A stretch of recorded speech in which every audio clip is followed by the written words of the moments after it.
हम श्रीनगर के लिए निकल चुके थे, तो रिकॉर्डिंग हुआ था वो हम अभी डाल रहे हैं। तो हम जम्मू से श्रीनगर के लिए निकल गए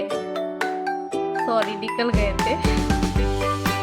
तो अभी पूरे रास्ते का आपको व्यू दिखाती हूँ जम्मू टू श्रीनगर का। तो आप देखिए और